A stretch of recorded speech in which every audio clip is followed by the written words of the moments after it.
Voltaremos com nossa programação normal no dia 5 de janeiro. Durante esses dias, estaremos dando uma olhada em trechos de conteúdo exclusivo da Epoch TV, nossa plataforma para assinantes. E aqui temos destaques de um dos mais assistidos, a mitologia de Karl Marx. Famoso como principal figura da intelectualidade comunista, Karl Marx morreu na obscuridade em 1883, com apenas algumas poucas pessoas presentes em seu funeral.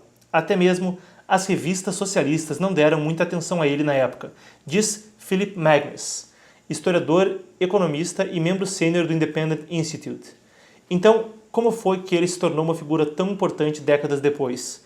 Magnus conta ao editor sênior do Epoch Times, Ian Ekerik, em entrevista exclusiva, sobre sua pesquisa quanto à explosão de popularidade de Marx, que seria na verdade um evento muito mais político do que interesse acadêmico e intelectual em seu trabalho. Confira, o conteúdo completo e muito mais está na nossa plataforma, a Epoch TV Brasil. O link fica na descrição e nos comentários. Vamos conferir.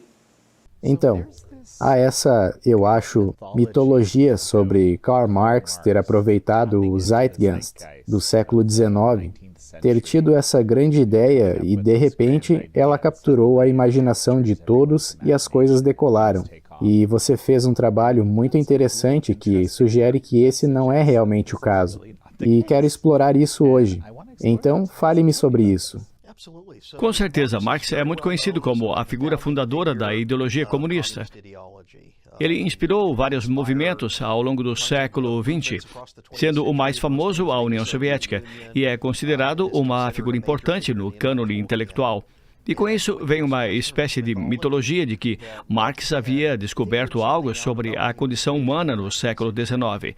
Ele tinha visto trabalhadores de fábricas na pobreza e em situações extremas no local de trabalho que não eram boas no final do século XIX, e supostamente descobriu que isso era um grande problema com as trocas econômicas capitalistas de livre mercado. Ele supostamente diagnosticou esse problema e previu que algo precisava ser feito, que algo precisava mudar, ou então haveria grandes problemas para a humanidade no futuro. E há a noção de que Marx era como se fosse semelhante a todos esses outros grandes pensadores do século XIX. Gosto de citar John Stuart Mill, que de fato morou no mesmo bairro que Karl Marx, em Londres, por um período. Marx é apresentado como se fosse o interlocutor dos economistas do livre mercado e de outros pensadores de sua época, e acabou emergindo no século XX, devido aos méritos de suas ideias, como a principal figura da esquerda acadêmica e filosófica. E, no entanto, a realidade é que Marx morreu quase na obscuridade. Cerca de uma dúzia de pessoas compareceram ao seu funeral em 1883, quando ele faleceu. E, olhando para trás, para o século XX, há um famoso historiador de esquerda chamado Philip Foner, que escreveu um livro sobre o funeral de Marx. Ele vai pesquisar o livro esperando que haja todas essas demonstrações de luto das classes trabalhadoras de todo o mundo. E ele escreve na introdução de seu livro que está surpreso por ter vasculhado os jornais e o obituário de Karl Marx quase não aparece. Nem mesmo as revistas socialistas se dão conta de quem é esse cara. Portanto, há uma espécie de paradoxo aqui. Marx é esse intelectual aclamado que é a principal figura do final do século XIX. Por outro lado, Marx é um cara tão obscuro que seu funeral passa despercebido e não é realmente discutido ou comentado de forma substancial por várias décadas após sua morte. Então, comecei a investigar essas alegações e outros historiadores e filósofos já haviam apresentado essa ideia antes. Eles disseram que o que realmente colocou Marx no mapa intelectual não foi o peso de suas contribuições em Das Kapital, não foi o fato de ele ter se envolvido em grandes debates. Na verdade, foi um evento político. É a União Soviética. É a Revolução Russa de 1917. E o que acontece lá é que Lenin toma o poder à força por meio de um golpe de Estado, derruba o governo anterior em um momento de fraqueza política e usa os recursos do Estado russo para começar a propagandear Karl Marx. Então, é basicamente isso que acontece. Isso é fascinante. Você realmente analisou isso empiricamente. Sim. E eu quero me aprofundar nisso. Eu realmente quero me aprofundar nisso em detalhes, porque você criou uma maneira muito elegante de tentar avaliar a influência intelectual dele ao longo do tempo. Mas, antes de entrarmos nesse assunto, Há muitas mitologias, inclusive em torno da própria Revolução Russa. Todos sabem que Lenin foi uma figura central, isso ninguém discute. Exatamente, sim. Mas será que foram realmente as classes trabalhadoras perseguidas que se revoltaram? O que de fato aconteceu lá? Eis, aqui é a contradição fundamental da teoria marxista. Marx se apresenta como um representante das massas. Toda a sua noção de história, o mecanismo da história, é definida por uma disputa por recursos materiais. E a sociedade tem os que têm e os que não têm. E ele olha ao redor e diz, bem, os que não têm são muito mais numerosos do que os que têm. Os proletários são mais numerosos do que os proprietários de capital. Portanto, tudo o que precisamos fazer é fazer com que eles se levantem e tomem os meios de produção. E isso dá início à nova era socialista, basicamente. Isso é o básico da teoria marxista. E, no entanto, toda vez que há uma revolução em nome de Marx, não é esse levante popular em massa. Na verdade, trata-se de um pequeno grupo de intelectuais, geralmente bem educados, provavelmente de classe média alta, pessoas de origem não proletária, mas que se interessaram pela teorização socialista e comunista. E o que eles fazem é organizar revoluções, golpes de Estado violentos, geralmente com grupos muito pequenos. E é isso que aconteceu em 1917. Na verdade, há duas revoluções russas em 1917. Uma ocorreu no início do ano, é o fim da Primeira Guerra Mundial. O Estado russo está desestabilizado. O czar abdica. E ele entrega o controle, basicamente, a um governo quase eleito que tem todos os tipos de facções diferentes. Mas é um governo muito fraco e instável. Então, Lenin entra em cena. Na verdade, ele entra na Rússia. Ele foi liberado e teve permissão para viajar pelo território alemão. É como uma tática de guerra. Eles disseram, vamos encontrar todos esses agitadores e vamos despejá-los em São Petersburgo para enfraquecer o inimigo na frente oriental. Portanto, essa é uma tática intencional para desestabilizar o governo russo. E Lenin faz exatamente isso. Ele chega lá com um grupo muito pequeno de marxistas dedicados. E em um momento de vulnerabilidade, eles invadem o país com armas em punho, tomam o poder, consolidam-no rapidamente, basicamente, prendendo ou executando toda a oposição, eliminando a oposição. E isso lança a Rússia em uma guerra civil da qual Lenin acaba saindo vitorioso. Agora ele tem esse mito que diz que o povo o apoia, porque é isso que a teoria marxista prevê. Mas, na realidade, é apenas um pequeno grupo de rebeldes das classes intelectuais. E os marxistas voltam e tentam legitimar isso. Há uma doutrina central em alguns ramos da teoria marxista revolucionária que eles chamam de vanguardismo. E eles dizem que, como os proletários não se levantarão por conta própria, eles resolvem esse problema. Eles dizem, bem, vamos nos nomear como representantes do proletariado. Somos a vanguarda. E isso vem até mesmo dos escritórios marxistas. Dizem que precisamos que o Partido Comunista libere o caminho, porque se as pessoas não se levantarem por conta própria, ninguém vai mostrar isso a elas. Mas o vanguardismo é basicamente o leninismo, certo? Sim, basicamente. Ok. E ele tem essa teoria mais desenvolvida? Sim. Com base em alguns trechos do texto de Marx que ele transforma em uma teoria formal própria que, surpreendentemente ou não, se encaixa exatamente no que ele quer fazer. Sabe, é interessante. Recentemente, ouvi dizer que Xi Jinping está procurando realmente codificar toda a sua versão do pensamento comunista. Havia o pensamento de Xi Jinping, mas algo mais formal está sendo preparado. Portanto, parece que todo líder tenta fazer esse tipo de coisa. Mas antes de falarmos sobre isso, fale-me um pouco sobre você. Por que você sabe tanto sobre isso? E especialmente de uma forma que não parece ser a visão dominante ou geralmente aceita. Exatamente. Certo. Bem, sou historiador econômico por formação e estudo o século XIX, início do século XX, que é contemporâneo a esses eventos. Também analiso a história do pensamento econômico. Portanto, é o intercâmbio de ideias entre como os economistas estão interpretando o mundo ao seu redor e os eventos econômicos reais que estão ocorrendo. Então, pegue uma figura como Marx, que supostamente está observando as condições da classe trabalhadora na Inglaterra do século XIX, época da Revolução Industrial. E supostamente é um comentarista desse assunto. E ele é até certo ponto. Não acho que ele seja um comentarista tão preciso quanto a visão pró-marxista dominante diz que ele é, mas, mesmo assim, ele é uma figura daquela época. Por isso, sempre me interessei em saber como Marx foi recebido, como Marx foi compreendido em sua própria época. E o que acontece é que quase ninguém sequer sabia dele. Bem, e uma das coisas que eu certamente não compreendi até, digamos, a última década, quando me tornei completamente consciente disso, é o verdadeiro poder da propaganda. Ela é incrivelmente poderosa. Ela tem um impacto incrível, até mesmo sobre as pessoas mais resistentes. E, então, você está argumentando que foi a propaganda que basicamente o levou a essa posição. São os eventos políticos que cercam a Revolução Russa e a mitologia que eles construíram. E você percebe isso imediatamente. Uma das primeiras coisas que Lenin faz depois de chegar ao poder na Rússia é começar a criar basicamente um culto estatal em torno da figura de Karl Marx. E ele encomendou estátuas. Todos nós já vimos os infames pôsteres de propaganda em que Marx, Engels e Lenin estão alinhados lado a lado. E ele está tentando se apresentar como o herdeiro aparente da ideologia marxista e a pessoa que levará isso adiante no próximo século. Ele é a pessoa que anima e revigora a teoria marxista e a coloca em ação.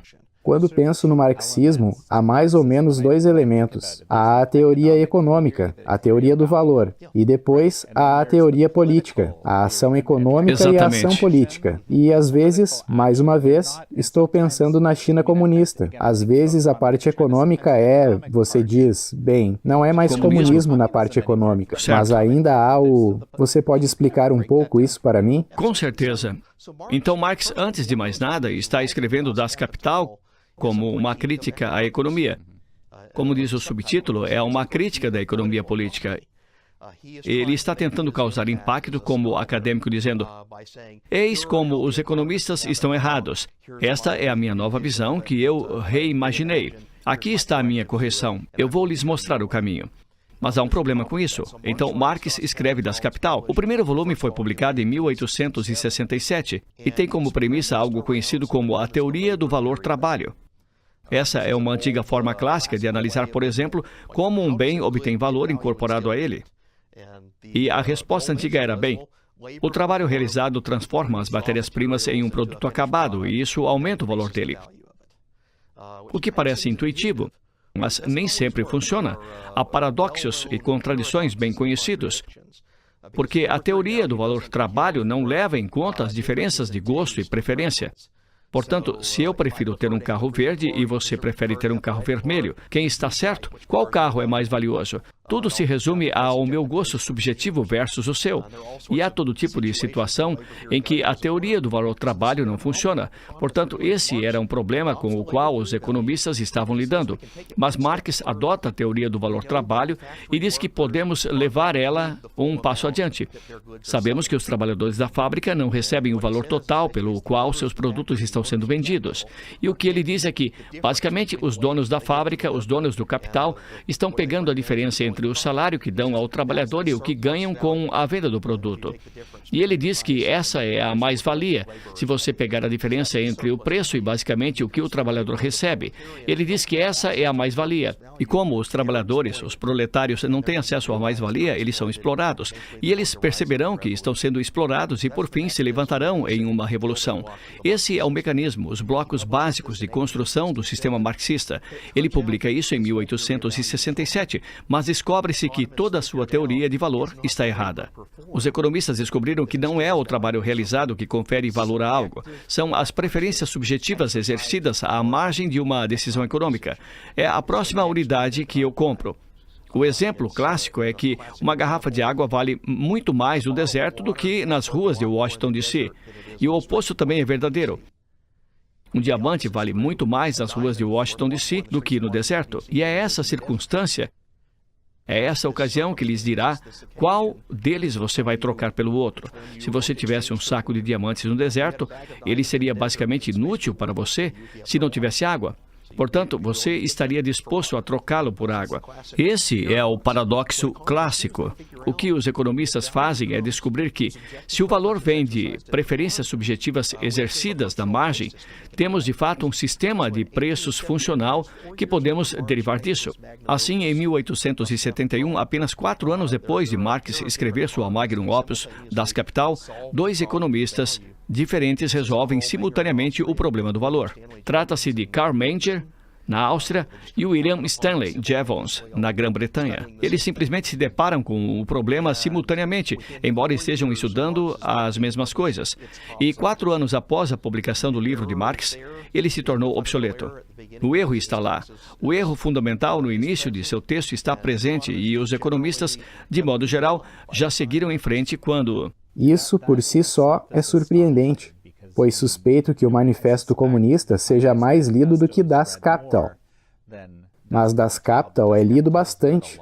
E é o segundo livro de Marx mais lido atualmente. Quero dizer, o Manifesto é um livro curto, fácil e relativamente acessível. Por isso, é claro, é muito utilizado, mas o núcleo, a Bíblia do marxismo, é Das Kapital. E ambos têm teorias semelhantes. Um é uma versão muito mais truncada do outro. Das Kapital também acrescenta coisas que Marx aprendeu nas décadas entre os 2 livros.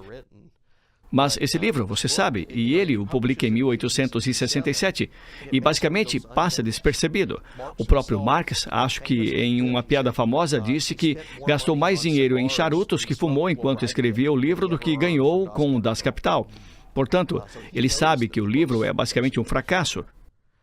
E, no entanto, Lenin lhe deu uma nova vida gerações mais tarde.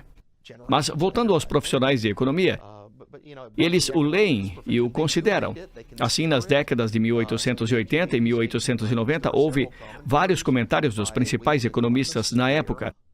Eles leram Das Kapital e concluíram que a lógica do livro é circular. A teoria do valor está errada. Ela tem contradições internas que Marx não consegue resolver. E como resultado disso, é basicamente um texto que devemos deixar de lado como uma doutrina econômica errônea. E não se trata apenas de pessoas do lado do livre mercado. John Maynard Keynes, a principal figura da economia progressista do século XX, leu Das Kapital e lhes perguntaram sua opinião sobre ele. E ele diz que é um livro obsoleto, desinteressante para o mundo moderno. Surpreendente. Sim.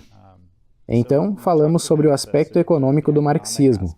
Mas, e o que é isso? Veja, por que estou falando disso agora? Porque muitas vezes as pessoas me dizem que, sabe, em um lugar onde não estamos mais praticando o marxismo econômico, que demonstrou fracassar estrondosamente todas as vezes que foi aplicado, mas isso não é mais comunismo. Mas eu discordo. O que você acha? Bem, os dois estão entrelaçados. E se você ler Marx, ele os vê como interligados. É a teoria econômica dele que leva à doutrina da mais-valia, que leva a essa condição de exploração que faz com que os trabalhadores se revoltem. E Lenin percebe isso. Na verdade, antes do surgimento de Lenin, havia um grande debate nas alas marxistas. Você sabe, há ativistas marxistas, mas eles estão na periferia realmente extrema da extrema esquerda. E a grande questão que se apresentava a eles era: devemos seguir a versão revolucionária de Marx? Ou tentamos obter reformas trabalhistas por meio do socialismo democrático em um parlamento? E há uma grande divisão entre eles sobre quem tem a estratégia certa. Lenin sai vitorioso dessa situação porque executa a revolução. Mas a ideia aqui é que as condições econômicas geram as condições políticas que instigam a revolução.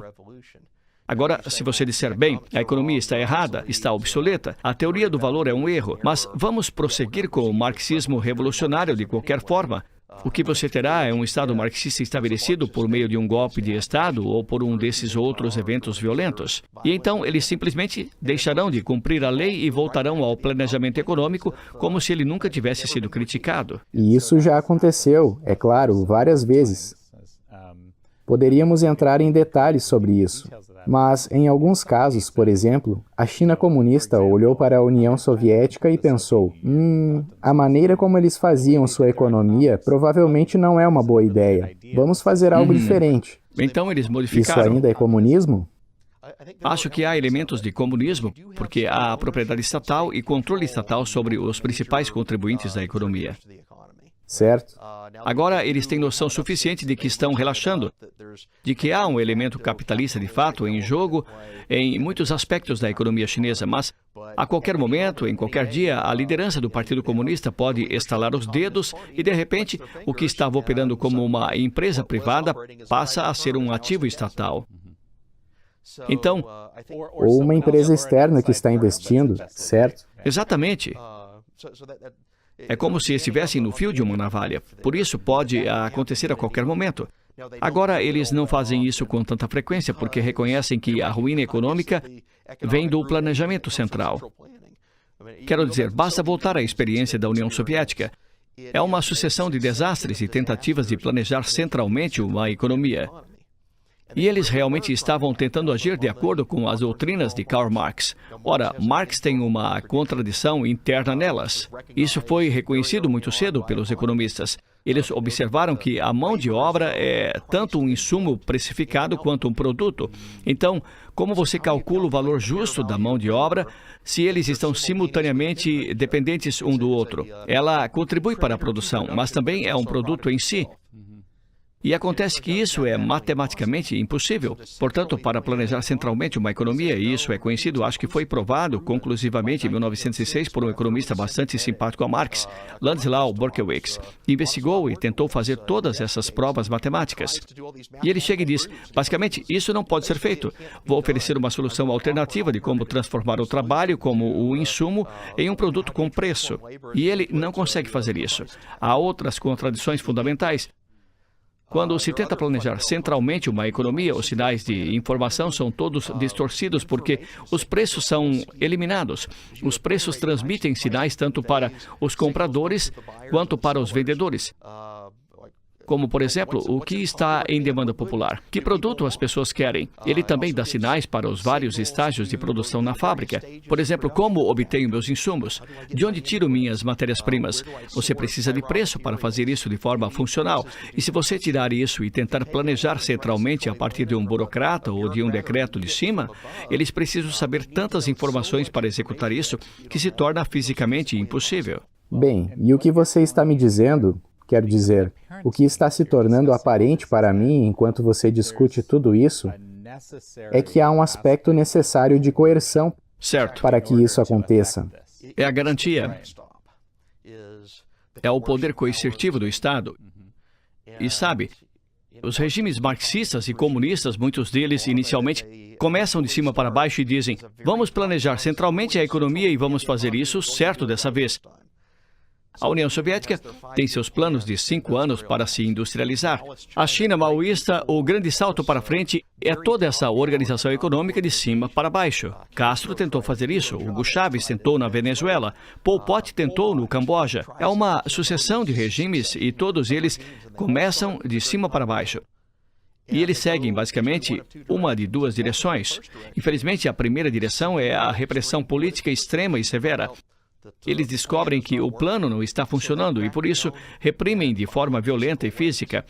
É assim que ocorre a fome na Ucrânia. É assim que se obtém repressão maoísta e a revolução cultural. É assim que se obtém os campos de extermínio do Camboja. As pessoas não concordam com o plano, portanto, o que fazemos? Eliminamos as pessoas. Eliminamos as pessoas que são obstáculos. E a segunda rota é a liberalização do mercado, mas mantendo o sistema político. E foi assim que a China descobriu depois dos fracassos da era maoísta. Assim poderiam liberalizar a economia e, na verdade, imitar essencialmente o que acontece em um sistema capitalista ocidental, mas ainda manter o controle político e, a qualquer momento, pegar ele de volta. E sabendo o que sabemos aqui no Epoch Times sobre a economia chinesa, ainda é muito instável. Certo. Acho que essa seria a melhor maneira de descrever a situação, mas talvez seja mais semelhante a outros sistemas que também estão interessados em um planejamento mais centralizado de várias formas. Nunca se pode confiar nos dados de um regime de planejamento centralizado. Isso era verdade para a União Soviética. Eles sempre tiveram esses números publicados oficialmente que diziam, bem, estamos nos industrializando em um ritmo tal que seremos a maior economia do mundo. E, infelizmente, alguns economistas muito ingênuos no século XX viam isso e publicavam livros que mostravam que a economia soviética estava projetada para ultrapassar a dos Estados Unidos. Mas havia um economista na década de 1950 chamado Warren Notter, que começou a estudar alguns dos dados de produção e a analisar alguns dos números não oficiais. Na verdade, ele fez uma viagem pela União Soviética. Quando voltou, disse que eles estavam mentindo sobre suas estatísticas por motivos políticos. E, na verdade, a economia soviética é muito mais fraca. Bem, e o problema é que esse é o problema. É tudo uma questão de estruturas de incentivo, certo? Essa é uma das lições que aprendi, mais uma vez, na última década. Observe as estruturas de incentivo e você descobrirá muitas coisas, certo? E quero dizer, se você tem um líder que tem poder absoluto, ou um politburo, ou um partido, você sabe, seu incentivo para entregar o que eles estão exigindo é muito alto, certo? Se isso é verdade ou não, é uma questão secundária. Sim, então Stalin fez isso com os censos soviéticos. Ele precisava mostrar que certos números do censo foram atingidos para provar que o Estado soviético estava crescendo. Mas ele também tinha esse problema com a fome maciça que criou, em que milhões de pessoas morreram e os números do censo não batiam. Então, o que ele faz? Ele cancela o censo de 1937 e diz, bem, vocês precisam fazer o censo novamente e me dar os números corretos, porque preciso mostrar essencialmente o que prometi mostrar. Portanto, o incentivo político é sempre esse. Se vocês tiverem um sistema capitalista de livre mercado funcional, não precisará mentir sobre os números, porque as evidências estão ao seu redor. Se vocês tiverem um estado de comando e com controle de cima para baixo e os números reais não corresponderem à sua projeção política, o incentivo estará lá para enganar. Certo. E depois há o estado intermediário. Sim. Certo. O estado intermediário das coisas, em que há um pouco de verdade e um pouco de mentira. Exatamente, exatamente. Fascinante. Muito bem. Bem, vamos ao seu estudo, sim? Então, o que você fez? Obrigado por assistir. Você pode ver a entrevista na íntegra e muito mais na Epoch TV. Acesse epochtv.com.br. Link na descrição e nos comentários. Nós do Epoch Times Brasil desejamos a todos um excelente ano novo.